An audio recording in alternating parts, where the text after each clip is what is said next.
Hello, everyone. This is Brett Blacker, CEO of English Australia.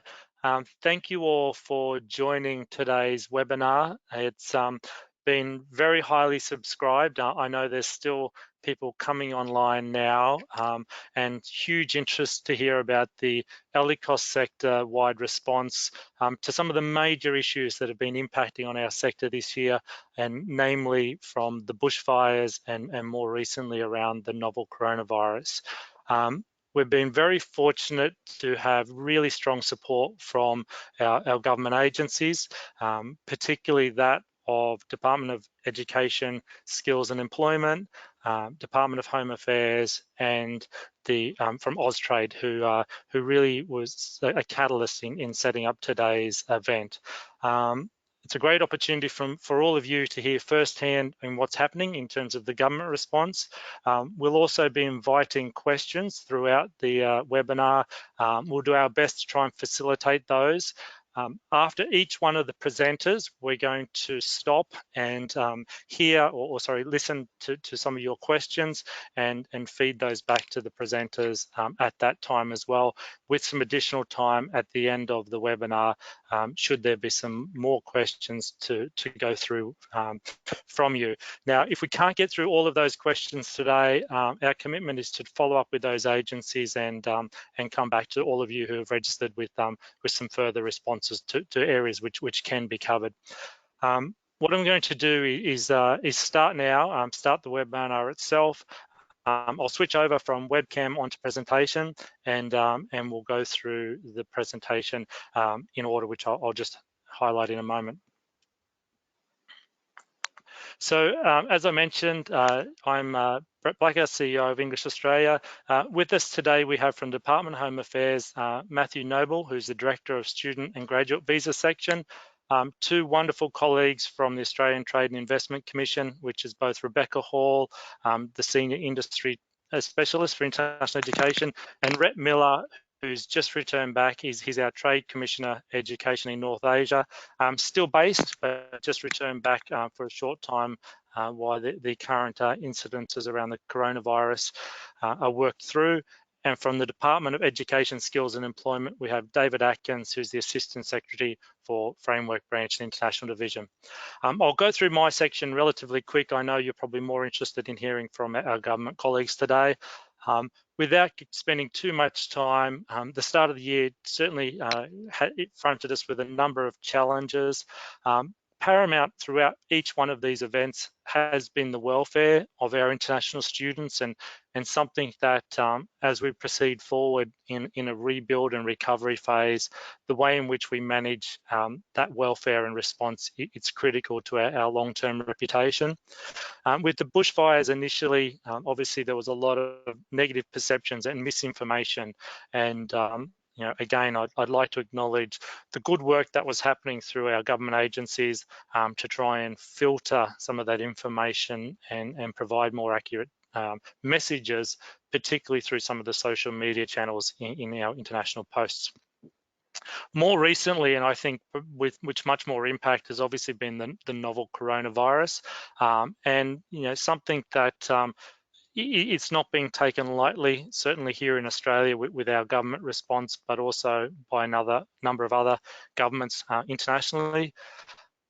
The travel ban currently in place is posing a huge impact across our sector, or all sectors of international education, but we know firsthand from our ELICOS providers, it's of major concern. So we'll try and get a bit more information on that throughout today.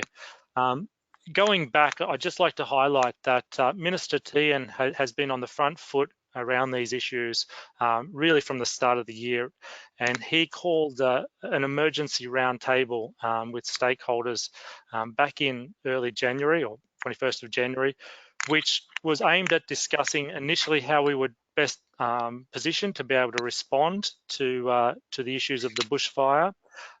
One of the outcomes from that meeting was the formation of the Global Reputation Taskforce, and a vehicle which is aimed at trying to provide a really consolidated response for the international education sector.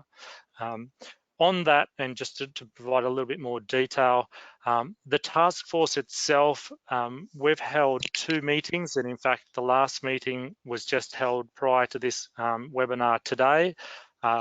It's been, both of those teleconferences have been attended by the Minister for Education, the Honourable Dan Tehan, as well as the Minister for Trade, Investment and Tourism, Minister Birmingham. And so to have support from both of those ministers at each one of the meetings has shown a really strong commitment from the government, acknowledging the issues that are currently facing the sector and the economy, and also a really strong commitment around supporting us as we move forward to position ourselves and rebuild post some of these occurrences as well. I'm not going to go through the detail on the slide. Essentially, we want this task force to be able to respond to these initial issues, but also look at more of the long-term rollout to ensure that our global reputation it's maintained, and the strength and quality of our sector, as well as the safety of our sector is promoted and acknowledged globally. Within the remit of that global task force, I know there's been some interest in it, and part of that's been how we as a collective group of stakeholders, from the peak body representation through to state and government, state territory government representatives, as well as those from additional service providers, from accommodation providers and online providers who are able to inform a real evidence-based approach to what the current situation looks like, how that can inform policy, and also ways in which we can look at reshaping our branding through the rollout of our new nation brand, which is set to take place this year. I would say there's been a really strong commitment from each one of the sector bodies and states and territories around working together in a collaborative manner. And as we work through this process, it's also about determining how we measure that success and put some benchmarks in place. These factors will all feed into a refresh of our national strategy, which is timely to happen this year as well, and which we led through the efforts of the Council for International Education. I'm happy to come back and talk to anyone around those matters, but again, with the interest of time, we'll start to roll on and get through to the other colleagues. Here, it's really just about a commitment over this whole year. We don't see the Global Reputation Task Force as a very short-term reactionary piece. It's to try and inform this initial period of response, look at what needs to happen in the short and long term, but ensure it also positions Australia in the longer term, reacting to these matters and positioning our reputation. What I would like to emphasise is, again, that student welfare, factors around mental health are a high priority. Resources and fact sheets continue to be distributed. A lot of services are being promoted, and I know our members are being able to seek those updates through our dedicated web page, as well as alerts.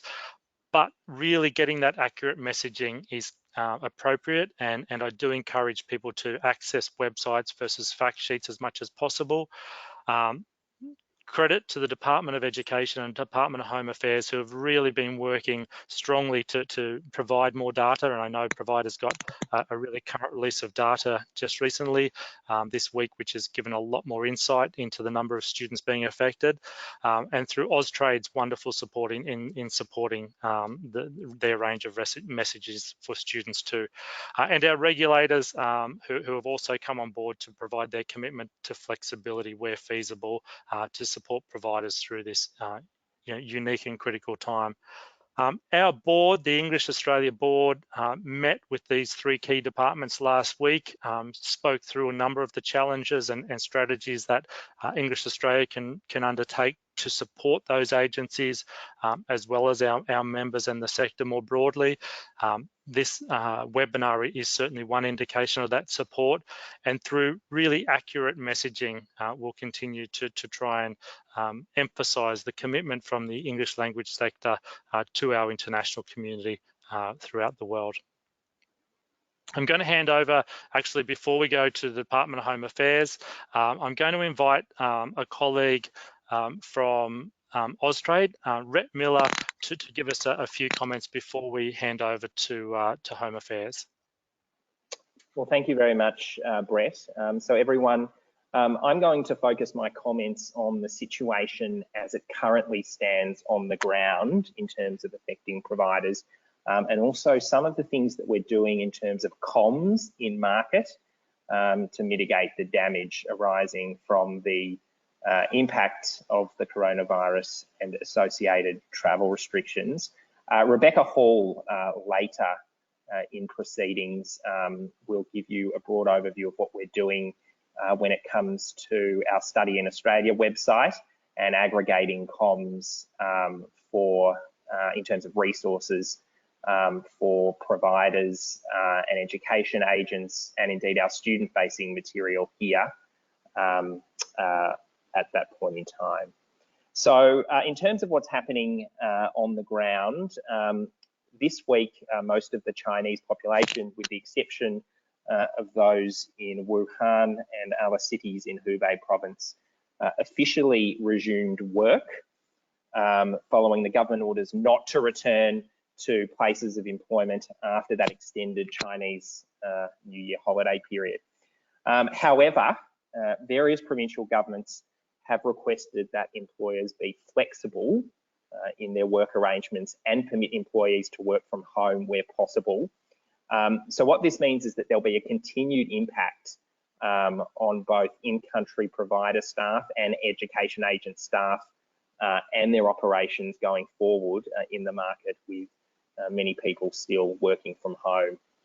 You all know that Qantas suspended flights to and from China until the 29th of March. However, I think a lot of people aren't aware that China Southern and China Eastern are continuing some flights to Australia out of Guangzhou and Shanghai respectively. As you can imagine, those flights are apparently virtually empty due to the ongoing travel restriction. But our best bet is that the government has encouraged those airlines to continue flying those routes to keep up some sense of normalcy. Exams, of course, for the ALACOS sector have been cancelled through February. That's IELTS, TOEFL, and also graduate entry exams, GRE and GMAT.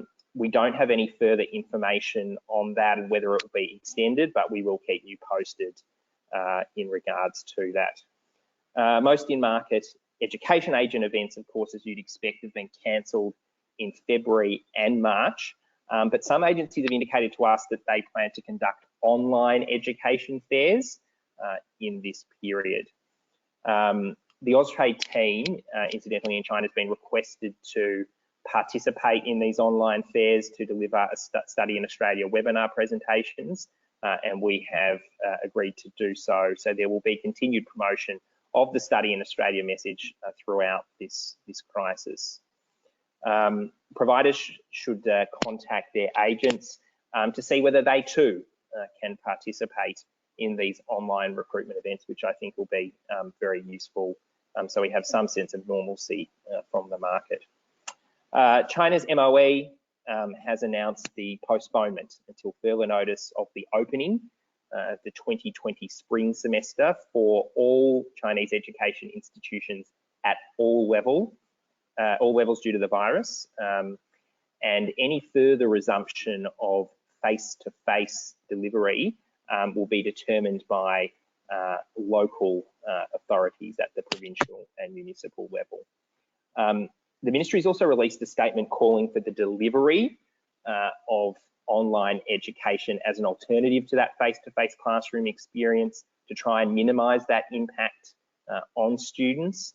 And so provincial and municipal education authorities are currently working to develop their own plans to roll out curriculum delivery both online and via television. And we understand from the ministry that some 22 online platforms have already signed up domestically in China to be a part of that. These restrictive measures will obviously have an impact on Sino-Australian T&E joint programs and joint institutes in the market. some of which are, of course, feeders into your English language centres associated with universities in Australia, but also in terms of T&E delivery of Australian school curricula in China.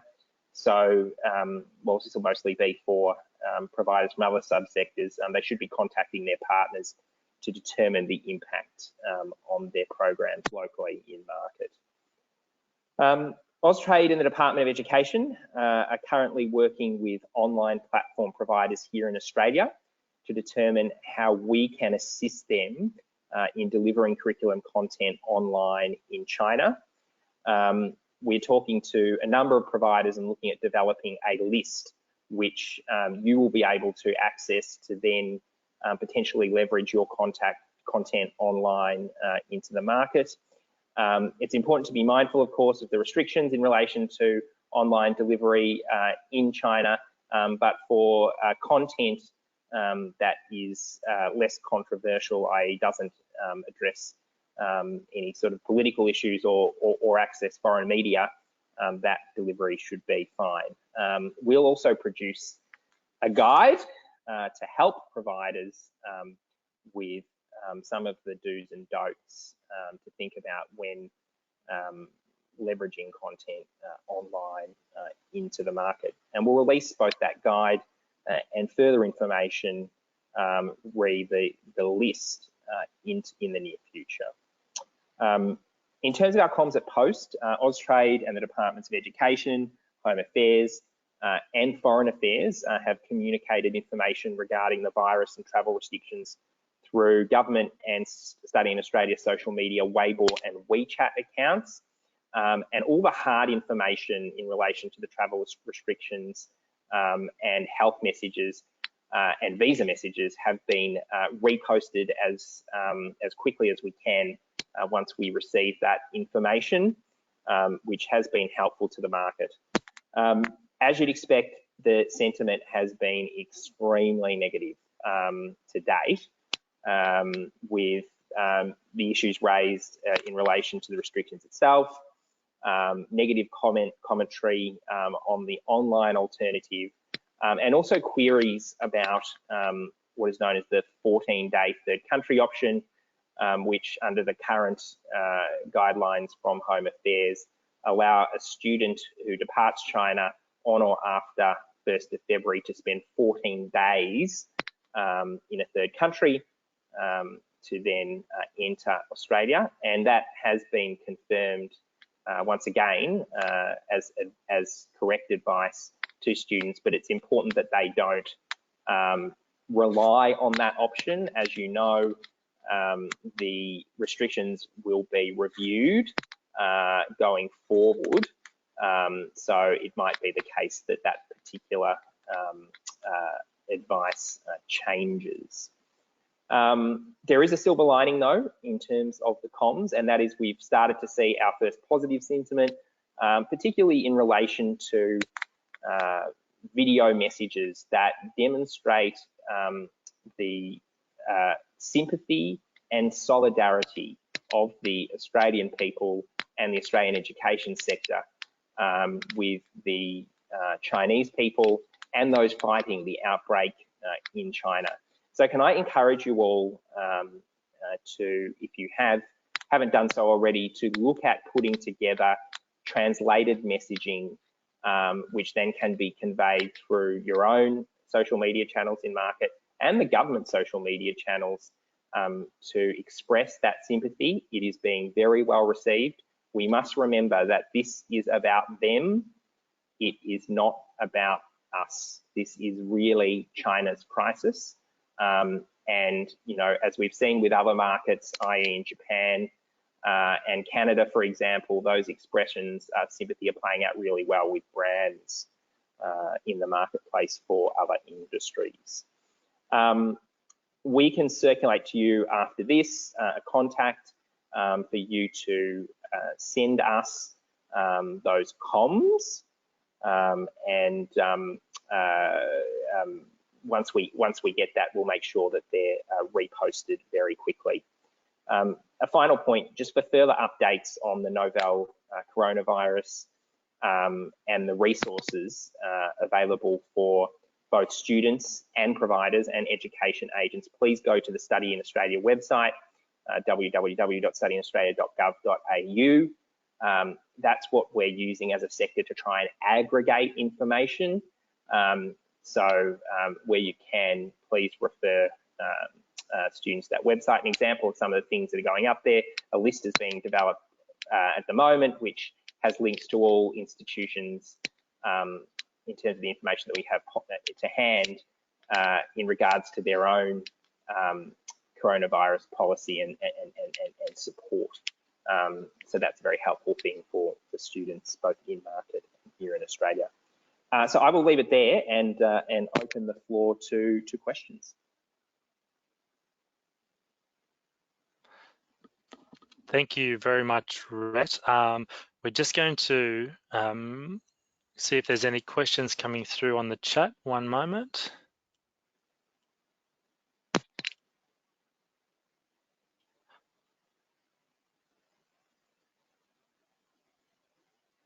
Okay, Rhett, what I'm going to do, we're just going to aggregate some of those questions through for you. I do know you're on a fairly tight timeline today, so what we'll do is try and get those through and maybe bring those back to you just in a moment if we can. Yeah, sure, that would be good. Look, I've got to get off the line in 5 minutes. Okay. So if it's not possible to aggregate those and for me to answer them within that time, what I'd suggest is we take those on notice, and also Rebecca might be able to address some of those questions too at the end of the call. Yeah, thank you very much, Rhett. We'll do that. We might pose those to Rebecca. Thank you so much for your commitment. I know you've got a very, very busy schedule. For anyone, if there was any issues with the audio, Rhett is dialing in from us actually, and I hope you don't mind me noting, Rhett. He's actually in self isolation himself at the moment after just returning back from China, and a really great commitment to be able to come and give everyone those first-hand insights into what's happening in the market, but also some of the initiatives that's already underway. We will have Rebecca Hall on the call, on the webinar in a moment as well, so Rebecca might pick up some of those other matters for you from you too. So thank you very much, Rhett. Pleasure. Okay, we're now going to move on in the webinar and invite Matthew Noble to present on behalf of Department of Home Affairs. So thank you for joining us, Matthew. Thanks very much, Brett. Hopefully you can see my presentation there. I'll just go on to the first slide. So thanks very much for having me today. I just wanted to start, I suppose, with the Australian government travel restriction advice, as you see there on your screen. It's obviously why we're all here. Quite significant impacts are being seen, and hopefully today I can give you a bit of a sense of some of the activity that Home Affairs are undertaking, but also some of those impacts that we're seeing here. As Rhett mentioned, and I just want to stress a particular element of the current travel restriction, which I know we've received quite a bit of queries on from the sector, is let's bring up the next slide. So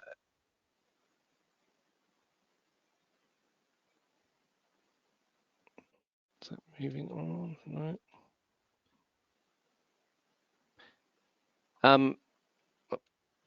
Looks like we've got a bit of a lag. There we go. I just wanted to bring up the bit of the advice that Rhett also stressed. This concept of if the student has remained outside of mainland China for more than 14 days after 1st of February, they're able to travel to Australia. Just the underlined bit there picks up on some concern that's been raised around whether Australia's travel restrictions do indeed change, and also the restrictions for other countries. So really the advice is there, that's not a recommended pathway, as things outside of a student's control may take place.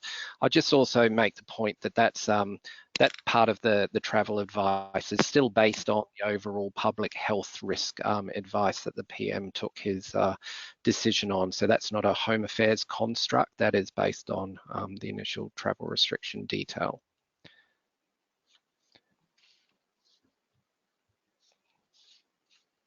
Just moving on to some of the work that we've been doing with Department of Education, Skills and Employment.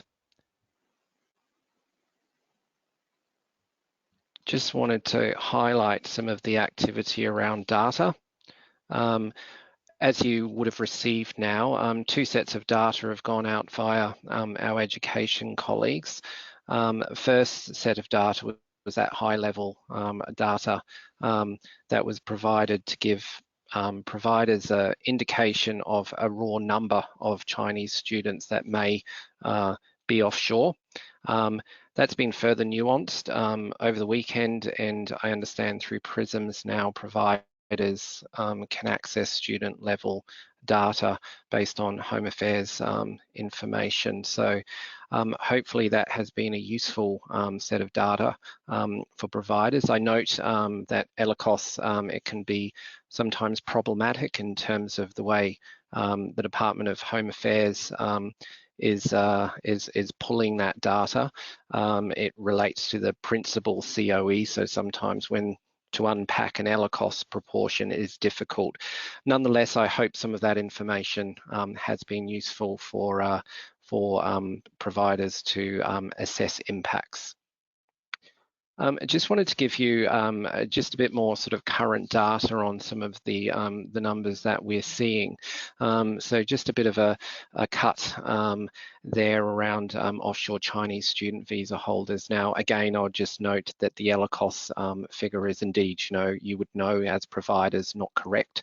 Again, that's a problem with sort of pulling the data around the principal COE. But just some data there to show you the relative impact in terms of sectors and the amount of Chinese students that represent the overall international student population in Australia.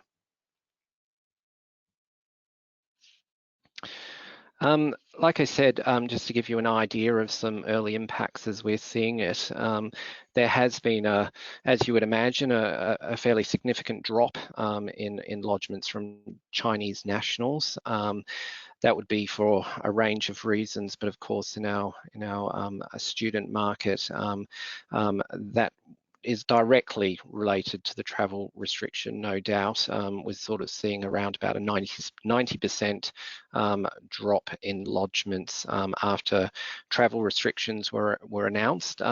We did see, you'll note there, a bit of a bump there in applications coming through, but they've tailed off in the last couple of days.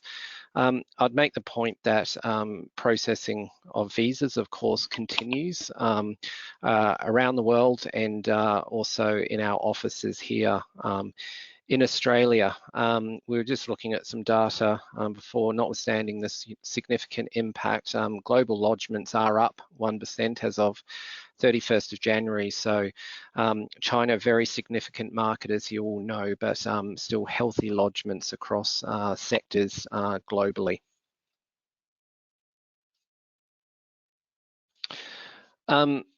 We've fielded a range of questions around what Home Affairs will be able to do as part of the whole of government effort in terms of assisting the industry.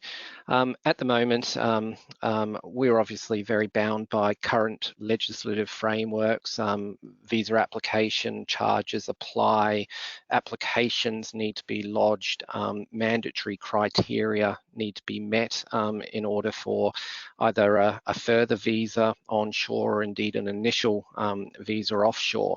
Obviously, we're very aware of the impacts, and we've been listening to all sectors around things that Home Affairs might be able to do to minimise impacts for impacted students. And just had a list of some things. Obviously, there's a lot to consider and take to government here. We do work, like I said, in a legislative environment, but just wanted to mention a few things that were obviously, of course, recommended and being considered. So visa application charges, what to do there around impacts. We've had a number of questions around different study requirements as it might relate to post-study work issues or other pathways to skilled visas, etc. We'll obviously have a look at that. Regional eligibilities, and also, and this might be of relevance to some ELICOS providers, impacted onshore cohorts with visas expiring on the 15th of March. We're in mid-Feb now. Obviously, you know, that will be something we reassess moving forward in terms of what the impacts on people who might otherwise not want to return, not be able to return because of lack of flights, etc. But what I would just say in this forum is that we've listened, and we're working on options, and that will of course be considerations with government. Together with webinars such as this, there's a number of ways we can reach out to the sector. Our Education Visa Consultative Committee, which I know Brett's a very valued member of.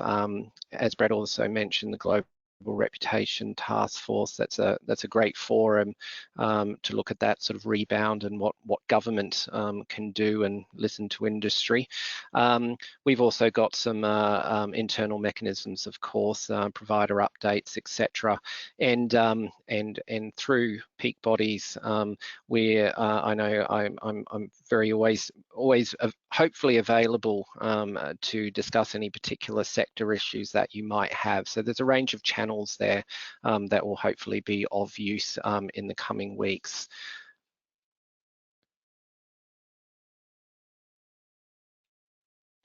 Just wanted to end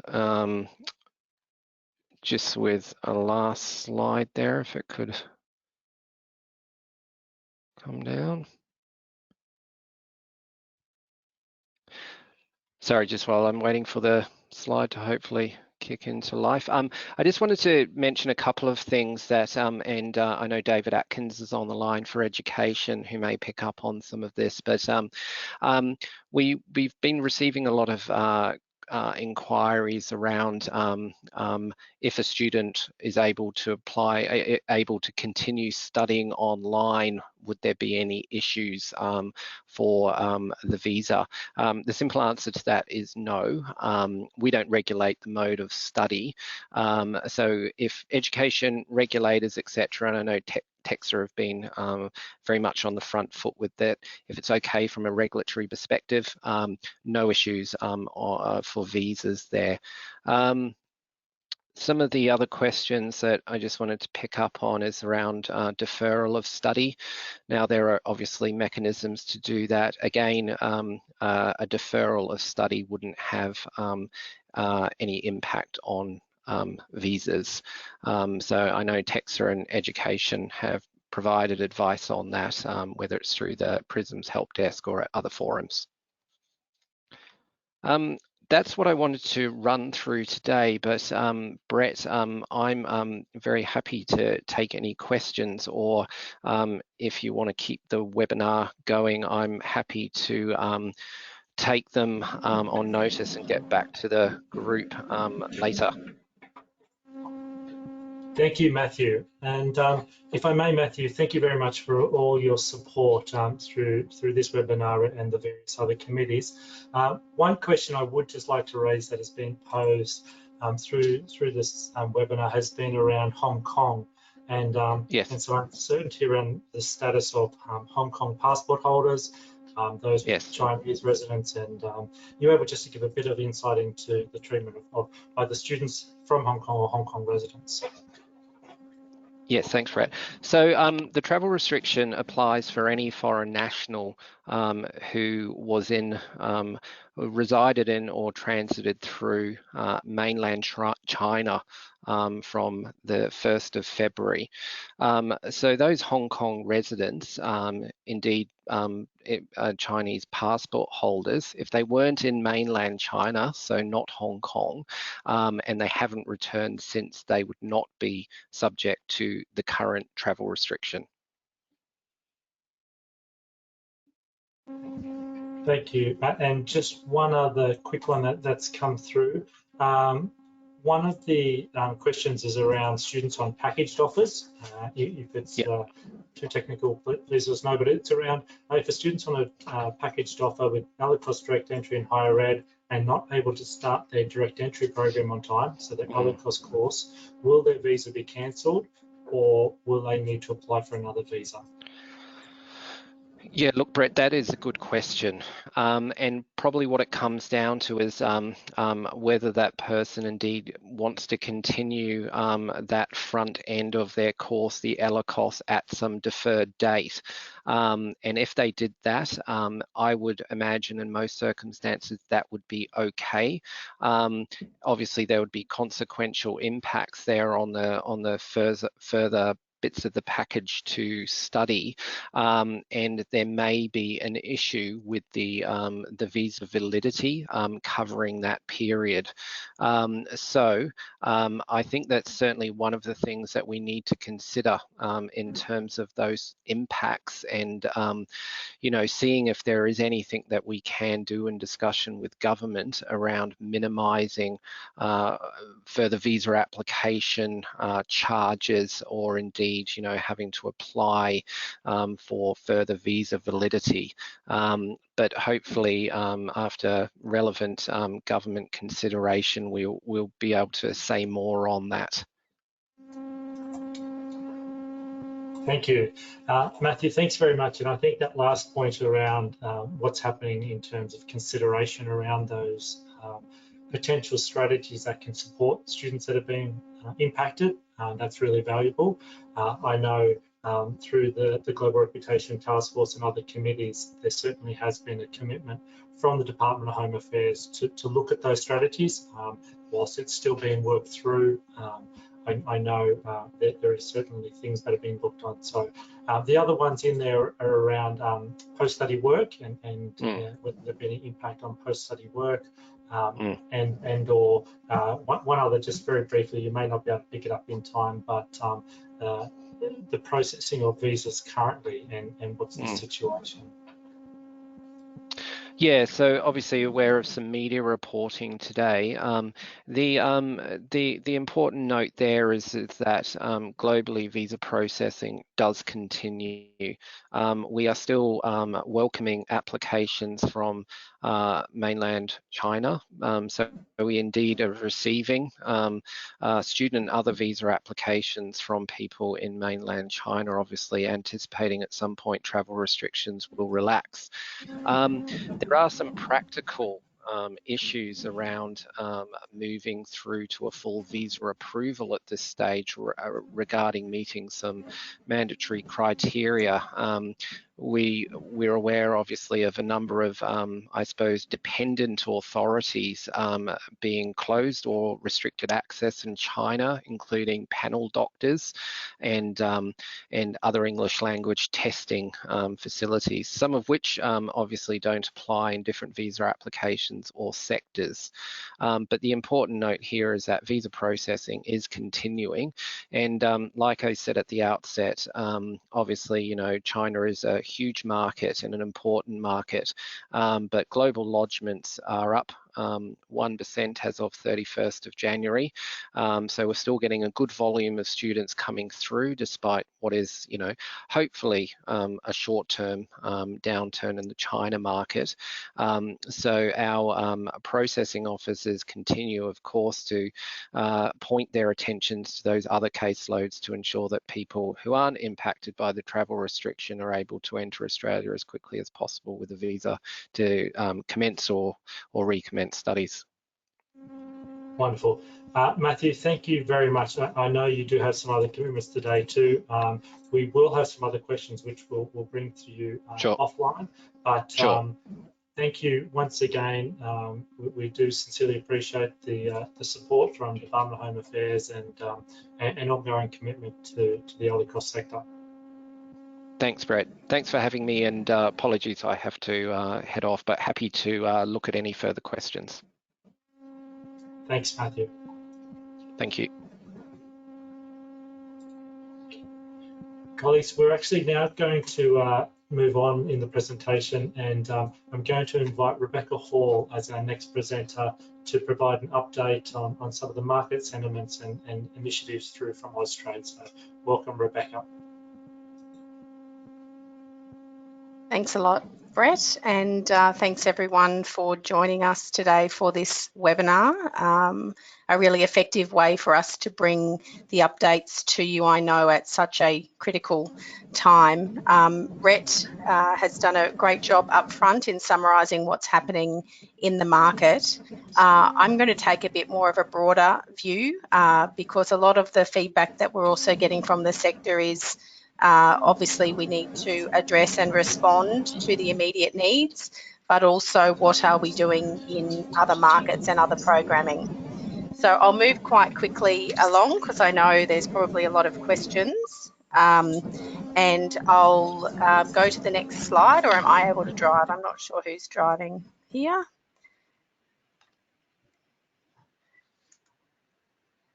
Okay, there we go. So just briefly, I know EA members are very familiar with Austrade, but just articulating our role in this rapid response process under the Taskforce.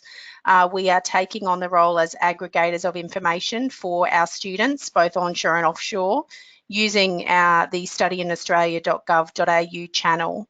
Importantly, this isn't Austrade's, this is a resource for the sector and for government. And it relates very closely to number 4 there as well. We are harnessing state and territory efforts to ensure alignment and using this as a central hub, if you like, for information and content to also go out to the right audiences. We continue to play our role as a sounding board for the sector, for you as clients, and are feeding back and working with other government counterparts to feed back both the opportunities and the challenges. A big role that we've been playing is investing in the evidence base, and I'll have more to say on that. And ultimately, we're looking forward to 2020 and how we will be able to, as Brett mentioned, hopefully roll out and unite behind a new nation brand, but also importantly align with Australia's study clusters for united messaging and a common response, whether it be to bushfires, to coronavirus, in the crisis sense, to more positive engagement where we're opening markets and new programs. I'll go to the next slide if possible. Really what we know is that good communications relies on great listening, and that's where we're starting our efforts. Austrade, on behalf of governments, so working with Department of Foreign Affairs and Trade and all other government agencies, has taken a lead role in international audience sentiment. We're doing this under our nation brand leadership, but that also means that from the education perspective, we're able to build a series of insights, not just what we're hearing in the media, not just what we're seeing in social media, also broader perceptions and on-the-ground insight. And ultimately, we intend to turn that into the right kind of action or the appropriate action where we need to take it. As an example of some of the insight, if I go to the next slide, when the task force was first created, we with IAA asked IDP Connect to do a piece of rapid research for us using their platforms around students' key concerns following the bushfires. Interestingly, and I think this was covered well, but key issues were around security, air quality, and the welfare of Australian wildlife.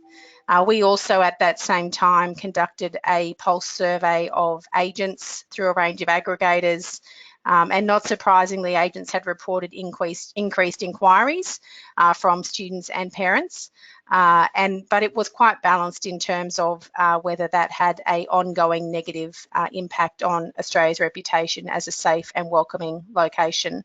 QS also followed shortly on a sentiment survey, and the image that you can see on the bottom right-hand slide is some of the first insight that we're getting directly from agents and students. I'll note this was not commissioned by Austrade, but the ECAA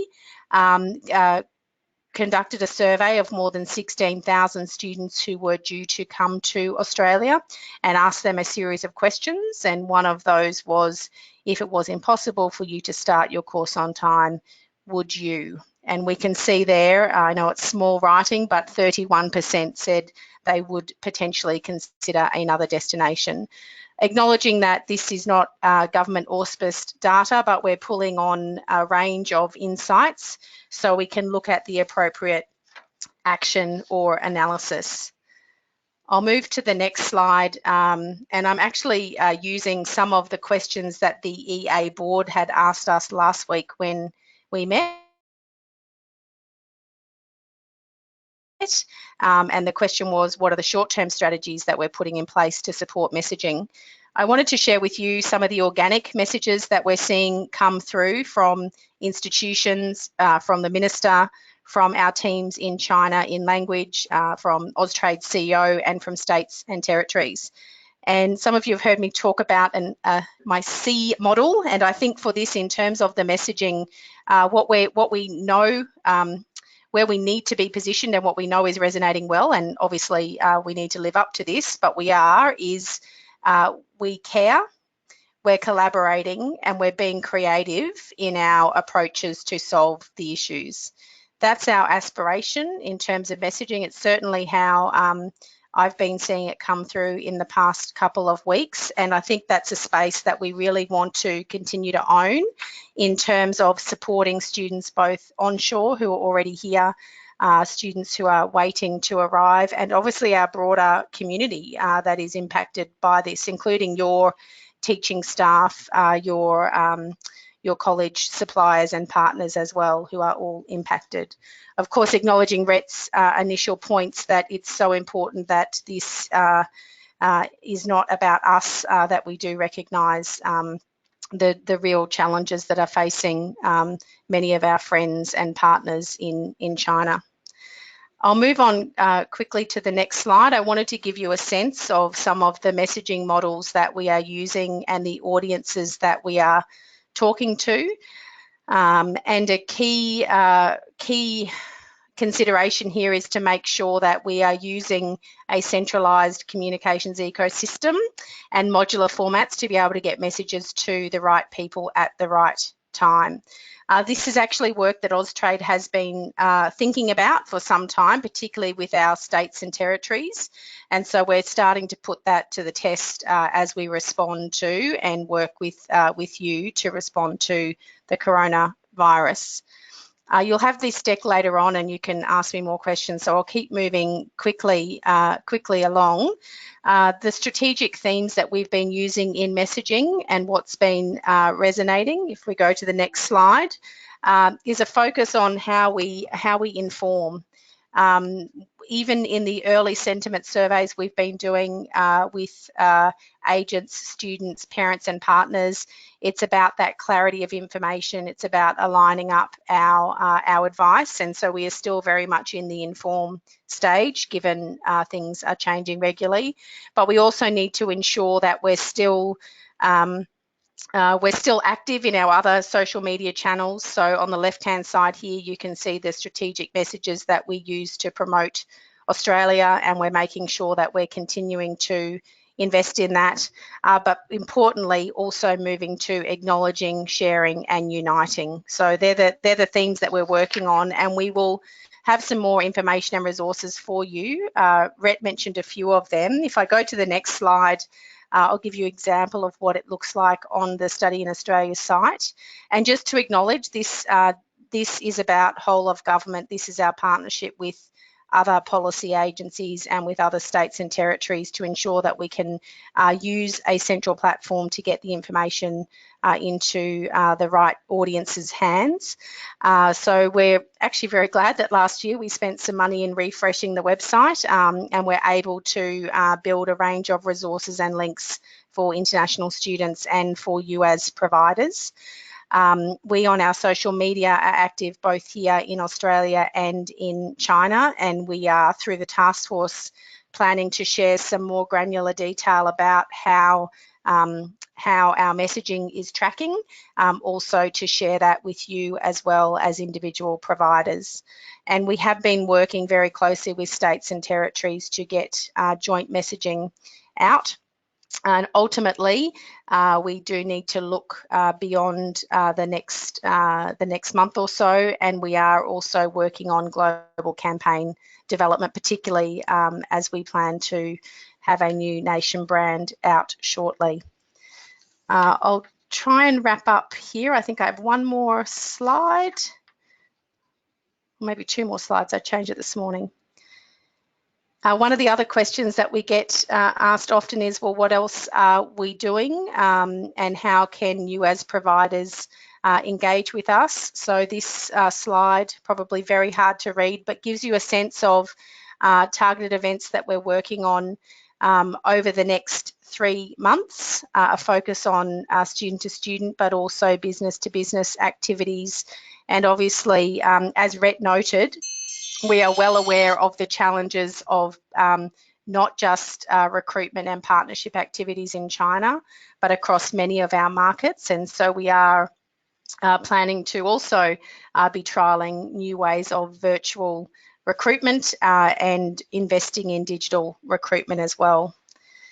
I'll close on two other questions. I know with the ELICOS sector, there are very strong crossovers to tourism. And you would have seen public announcements from our minister about commitments to support the tourism sector. And of course, we know that parts of our sector are also supporting tourism. So the question that I saw was if there's an opportunity for targeted campaigns for study tours and short-term programs. On the next slide, I have included just some top-line data about the contribution of international education to tourism. And we're using this data to show our colleagues in Tourism Australia why they should partner with us, and how we can also help achieve goals. If you look at VFR, stands for visiting friends and relative, significant contribution to both visitor numbers, 31% in 2018, and also to economic value as well. Education, much of that, and even in the holiday space, may also be in our ELICOS providers. So we're keen to use the evidence and use the data and start a conversation or renew a conversation with Tourism Australia. My final slide was about online provision, but I think Rhett has covered that very well in his update. And in terms of timing, because I know time is of the essence, we're planning to have some of that aggregated information for you about providers who can deliver online by next week. But we also invite you to reach out directly to Rhett and also Brooke, the Education Counsellor, to discuss either commercial market opportunities or policy implications there. I'll leave it there. I know there's a lot to cover, and happy to take questions.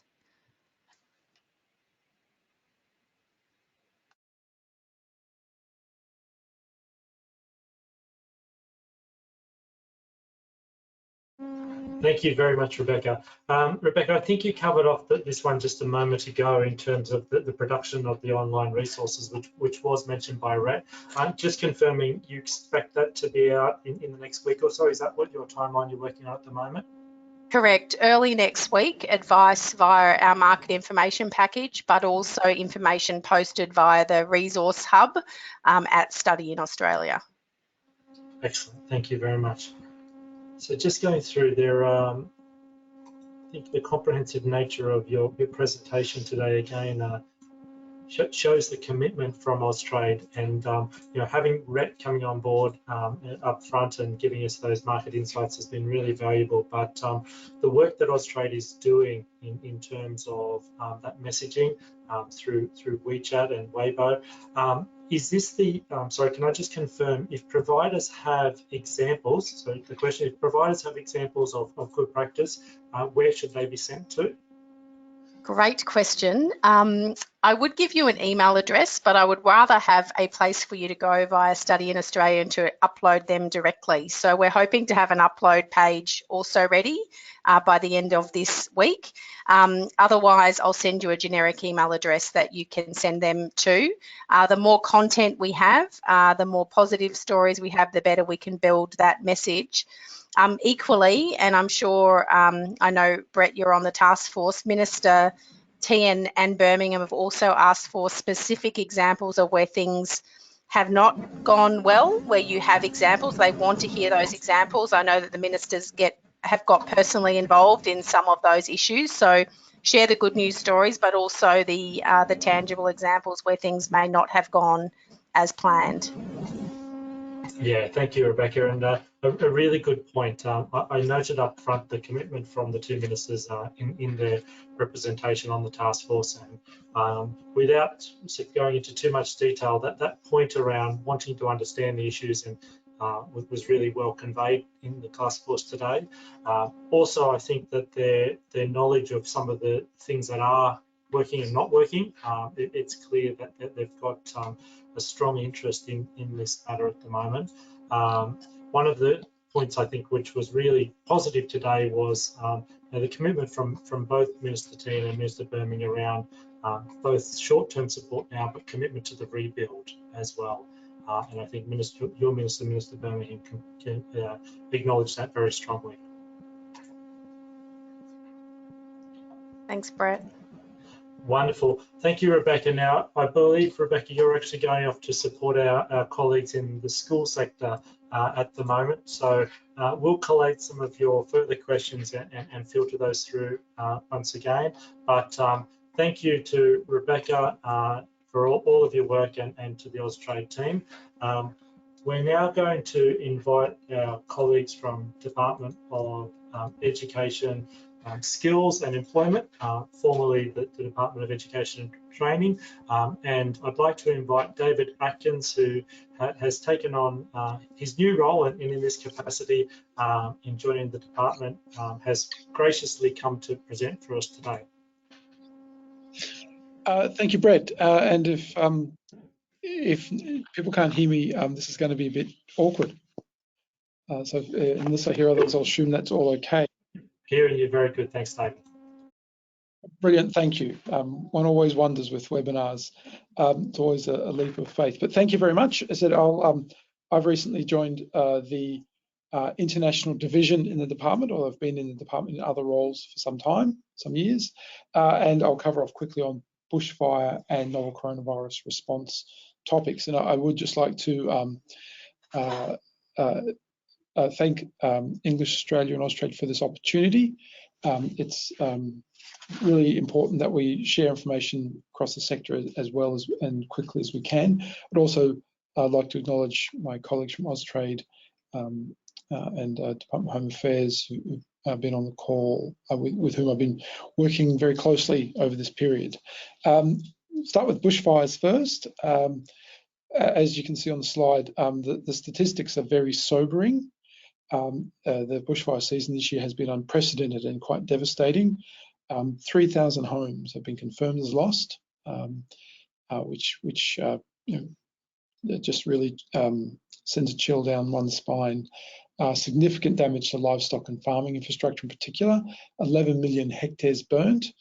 To put that in some perspective, my understanding is that the Republic of Ireland is about 8 million hectares in total area, so a very significant amount of land that has been burnt by bushfires, and again, somewhat sobering when you think of it in those terms. There's also been significant impact of the bushfires on children, wildlife, communities, which has gained global attention.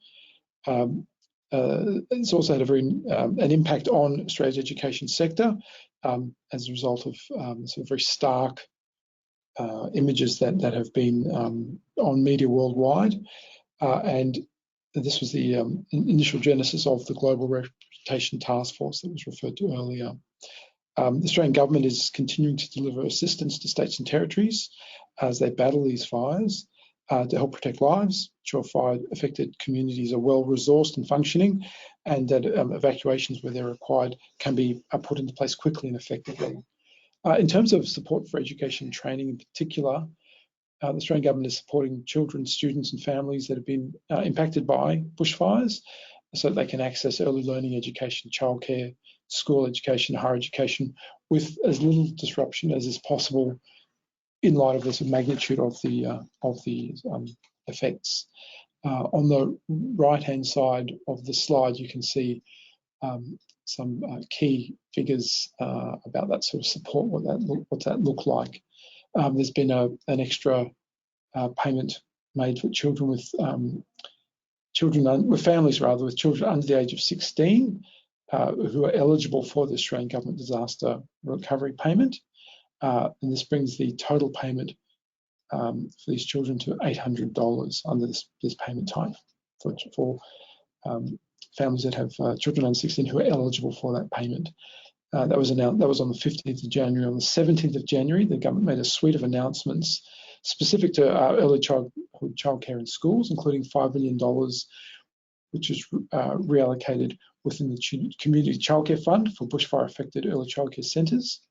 This could pay for temporary premises, replacement of damaged equipment, or wages for affected staff members, and also $8 million for mental health support through Beyond Blue to fund an extra 25 liaison officers and supporting clinicians to work with schools and early childhood services in affected communities.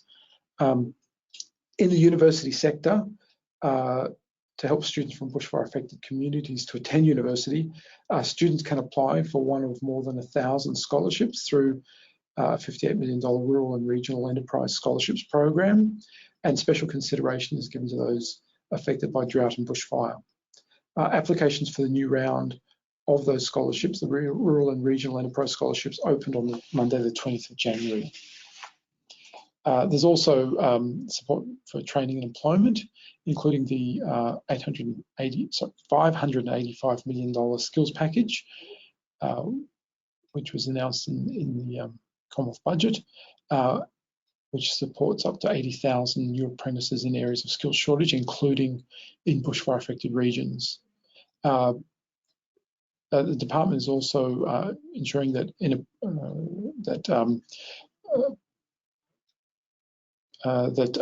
people who are subject to mutual obligation requirements with regard to job active employment, disability employment services, Parents Next and community development programs aren't inappropriately having payments suspended.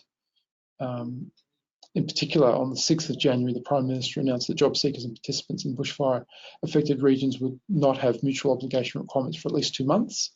And as a result, the existing contingency arrangements were extended until the 6th of March, 2020, 6 March this year. So that's the sort of snapshot on impact and then sort of response around bushfire. And happy to take questions now, but otherwise I'll keep going and talk about the novel coronavirus. As Matthew particularly covered off, talked about the revised travel restrictions which are in place from 1st of February. The department's been working closely with our colleagues around implementing government responses relating to those travel restrictions. And we've provided data. We've given data on sort of overall numbers of students affected by the travel restrictions, and also, as Matthew mentioned, we've provided data to education providers on their students registered with them at the sort of individual student level, but whether they're out of country. for those that were registered as out of country, not in country, who had country of origin China. Those data have been supplied through PRISMS. There's a special report that's been released in PRISMS, and we've released a PRISMS news item so that people would have that drawn to their attention. We've also, through PRISMS, earlier on released information about how education providers can lodge things like deferments or postponement of commencements. And we're keeping an eye on the PRISMS help desk emails, and if there are particular themes that we think have concurrency, we'll look to provide further advice through PRISMS to help the sector. So the data that were released on the 4th of February, the sort of headline figures you see now on the screen in front of you. Now, there are, of course, some caveats around this data, which these data are available on the international education part of the department's website. So, and you can see the sort of caveats on the website. If anyone has interest in talking about those caveats, I'm happy to run through them. The most important one is that these reflect primary and secondary visa holders, and the sector is reflects the primary provider.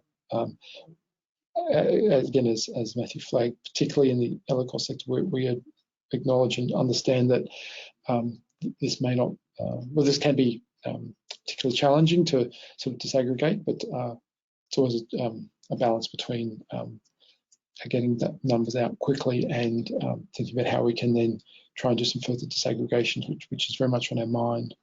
Now, it's also important to note that these data are for people who had a student visa holder where the country of residence is China. There would be a number, or they'd be fairly small, admittedly, of people who may not be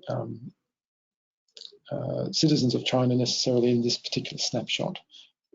And the dates of entry and commencement, entry to Australia and commencement study was not specified. But anyway, it gives you an overall sense of the magnitude and the sort of impact by sector. If we go to the next slide, we've also provided, and again, these data are on our website, they have the same caveats applied to this one's from the same data set, a breakdown across states and territories. And both these sets give the sort of breakdown between people who are in Australia and outside of Australia. So then if we could go to the next slide, please. I want to talk a bit about information we've provided to providers. So, and in this case, really shout out to my colleagues in ASQA and TEXA. So as you all know very well, there are 3 regulatory agencies under the ESOS Act, ASQA, TEXA, and the department for the school sector. ASQA and TEXA and ourselves have been in very close coordination and communication on regulatory matters.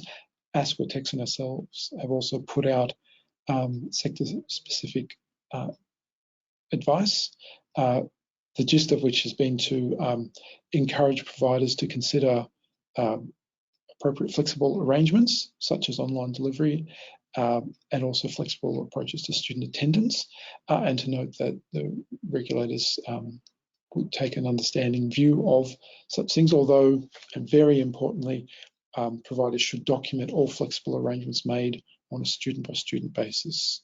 Very important that at some future point when there's an audit or a review, that those the reasons why decisions were made are captured. At the moment, this is very much front and centre for all of us, but over time, the memory of specific instances fades. So it's very important that those records be in files. If providers are encouraged strongly to talk to their regulators, no 2 provider instances are the same. We're very aware of that. So in the case of ASQA and TEXA regulated providers, please talk to the relevant agencies. In the case of school regulation, we would encourage be able to work through their designated state authorities, with whom we also will be liaising closely.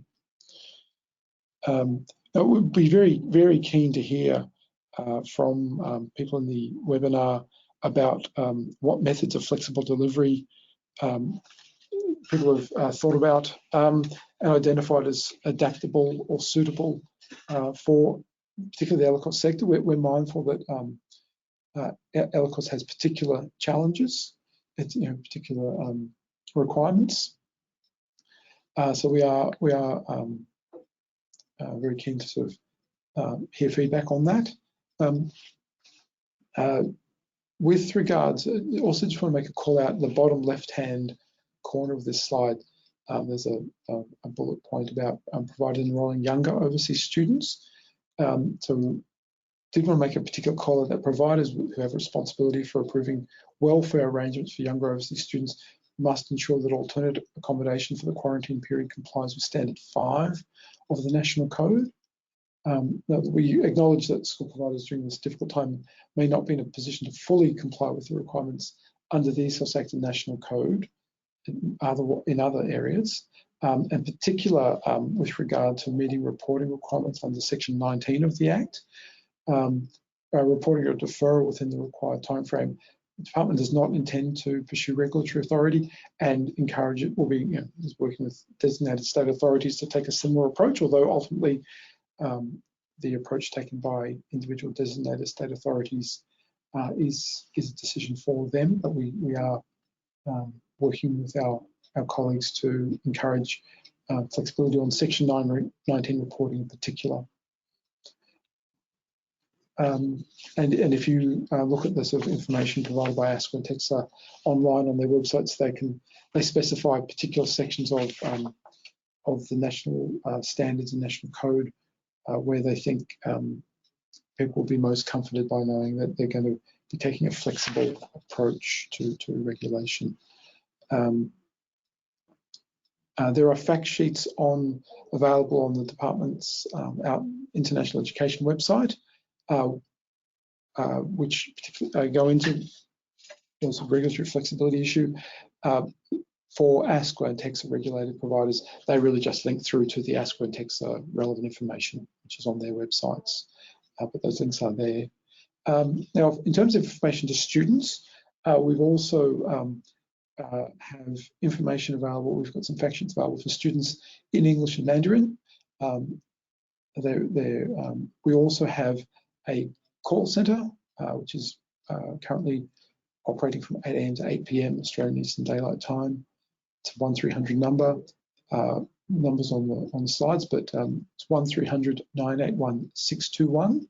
We also have an email address, international.students@DESI, that's D for Delta, E for Echo, S for Sierra, E for Echo.gov.au, where we can take calls or emails for students about particular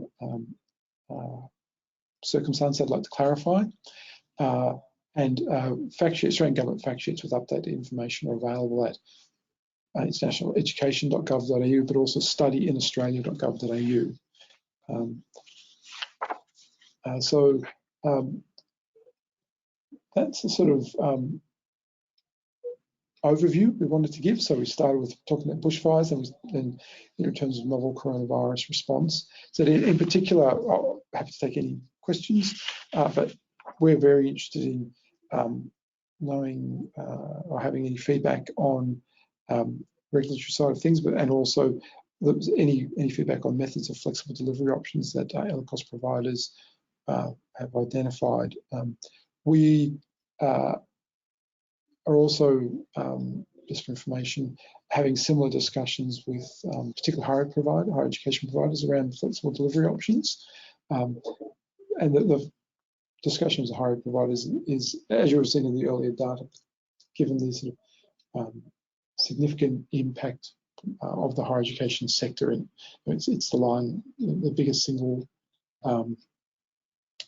contributor to those numbers of students offshore. But we are wanting to work with all sectors and of provision in ways that are meaningful to those sectors. So that's probably enough for me. Thank you. Thank you, David. Certainly appreciate the updates on both of those key issues on the bushfire response. More broadly, what's happening in that regard to some of the information we don't often see in terms of the response for the local communities as well as our international community. David, do have a couple of questions. The first one is around being in sort of a higher education provider as well. This person asking the question is asking whether there's a possibility that they could use their mid-semester break for teaching if student start dates are delayed. Is there any feedback in terms of the adjustment of the periods, study periods, to use the semester break? It's a great question. This is exactly this one of the sort of flexible options that we're encouraging, collectively encouraging providers to look at. In terms of if there's any sort of technical issues under the Act, I'd have to consult with my colleagues on that and come back to you. And also, I've also just expressed things. But we really are wanting collectively thinking about these sort of things. We know that many higher education providers in particular already run intensive courses in some of their semester breaks, and so we see that as absolutely a great option to be pursuing and exploring, and we'll be from the department's point of view very keen to support that. But in terms of if there's any impacts or kind of any aspects under the Act or the code, I'll just check with my experts offline and come back to people. David, and that question answer was in response to using semester breaks for anyone that was unable to hear it. David, one other one is, are the flexible teaching options restricted only to those impacted Chinese students, or could they be extended to others who are not attending class or deferring due to the current issues? So is this, just to clarify, is the situation envisaged something like, not a Chinese student, but a student might be in quarantine, sort of self-isolation, and hence miss a period of term time or something like that? I believe so, David. Yes. Yeah. So look, I think the risk of being a bit discursive, we go back to ANU in particular had a great thing to put out, the image of a T-shirt saying viruses don't discriminate, nor do we. And by that reason for bringing that up is that all sort of responses would be around any students who are impacted. Students who are currently student visa holders who are unable to travel to Australia are clearly a big group of students who are impacted by coronavirus, but other students who are impacted will equally need to be covered by providers' responses. Thank you, David. One other is around, given the ELICOS courses and the regulatory environment is generally for face-to-face, is there any restrictions on the proportion that could be delivered online? So under the my understanding is that under the Act there are some restrictions around delivery, proportion of delivery. As I understand the advice from particularly TEXA, the intention is to be flexible about that, and that is certainly the department's intention as well. So my understanding, particularly in a higher education course, I think it's a third. Our intention is to be more flexible around that as required. David, I know there's a question here in regard to the data, and I may just cover it off. we, English Australia, has made also our appeals around the disaggregation of the data, which is including ELICOS students in that higher education category. For those on the call, I think it's an issue that both Department of Home Affairs and Department of Education, Skills and Employment are well aware of, and I could certainly indicate that they've both shown a strong commitment. One of the items which will help us to identify students, whether they are offshore or onshore, will be around what's recorded in PRISMs. And whilst providers have that sort of 30-day period to report students as active, the more current we can have providers updating PRISMs around the student status, the better and more efficiently I think the departments are going to be able to report back. But David, if I'm not mistaken, there's some work being done to try and identify those students that are in that visa cohort on ELICOS packages that are currently showing as higher rating. Is that the case? That's right. That's right, Brett. As we all know, the ELICOS numbers are a bit tricky to disaggregate. I've got my data experts looking at this now, and we're keen to do all we can to try and give every sector as clear a picture as we can. And so, but as we know, particularly in the ELICOS sector, it's a bit tricky. I can only absolutely encourage people to follow your sterling advice, and the more up to date their records and PRISMs can be, the better chance we'll have of being able to improve the accuracy of the analysis we can do. That said, I do understand that particularly right now, it may not be the first thing top of everyone's minds because there are so many other things to do, but PRISMs is going to be our primary data source for a lot of this analysis. So anything people can do to have those records as up to date as possible will only improve our ability to report accurately.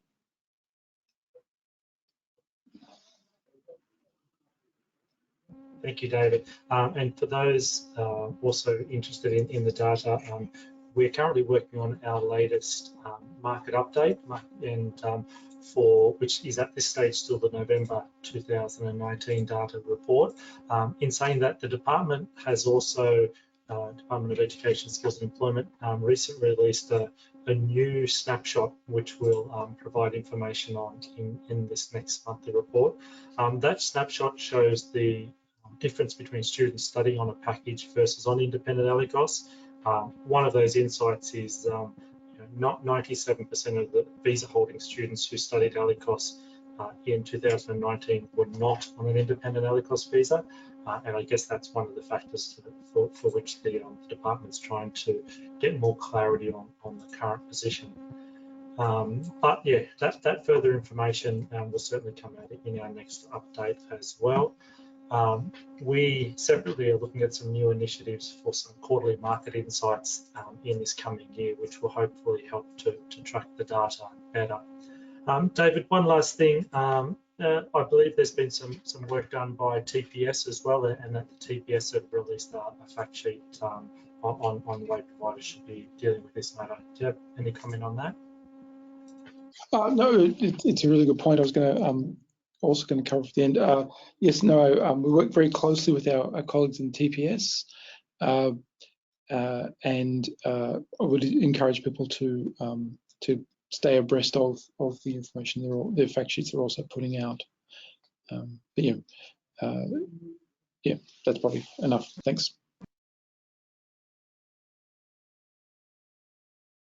David, I think that's covered off the majority of our questions. I've just switched the webcam back on. I had to move offices to make sure I could facilitate the questions for you all.